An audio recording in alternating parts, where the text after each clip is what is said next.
Norime pristatyti Utenos Adolfo Šapokos gimnazijos mokinių tarybos 2024-2025 metų pirmo pusmečio veiklos ataskaitą. Rugsėjo 3 dieną turėjome pirmąjį susirinkimą po vasaros atostogų. Rugsėjo 11 dieną paskelbėme atranką į mokinių tarybą. Spalio veiklas pradėjome minėdami mūsų mokyklos 28 gimtadienį. Taip pat tą pačią dieną pasveikiname mokytojus su mokytojų diena. Spalio 15 dieną vyko kandidačių į mokinių prezidentus kalba, o kitą dieną, įvykus balsavimui, pasveikiname mūsų naująją prezidentę Guodą Gudeliūnaitę. Spalio 22 dieną komandos narės Guoda ir Gabrielė dalyvavo LMS rinkiminėme rudens narių forume, kur atsisveikinome su buvusia LMS pirmininke Vytaute Meškotyte ir pasveikinome naująją Saulę Užkurelytę. Paskutinę spalio savaitę, spalio 30 dieną, pirmą kartą susitikome su naująja mokinių tarybos komanda.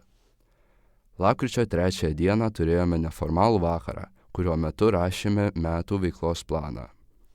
Lapkričio 5 dieną susipažinome su šių mokslo metų tarybos koordinatorėmis Rūta ir Iveta.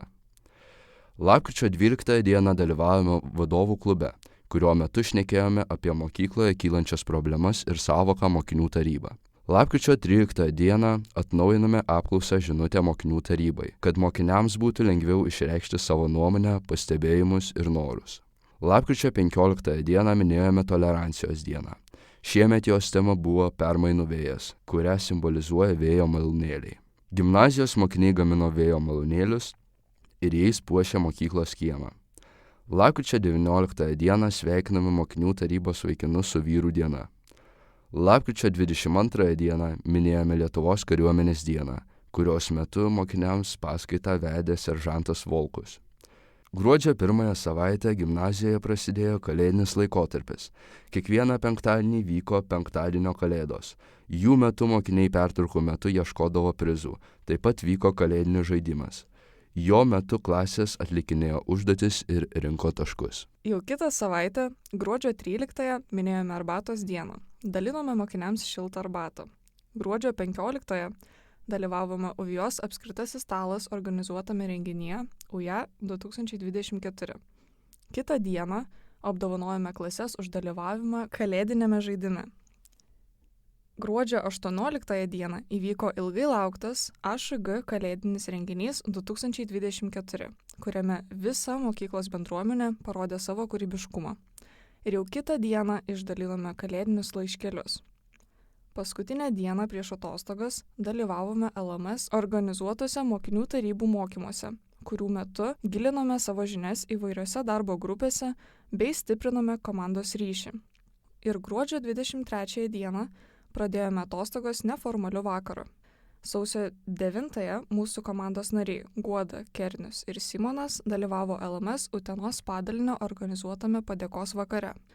Sausio 13 minėjome Laisvės gynėjų dieną, kurios metu mokyklos kieme degė laužai, ilgųjų pertraukų metu buvo dalinama arbata. Sausio 15 susitikome su komanda ir pradėjome darbus ties ŠGM 2025.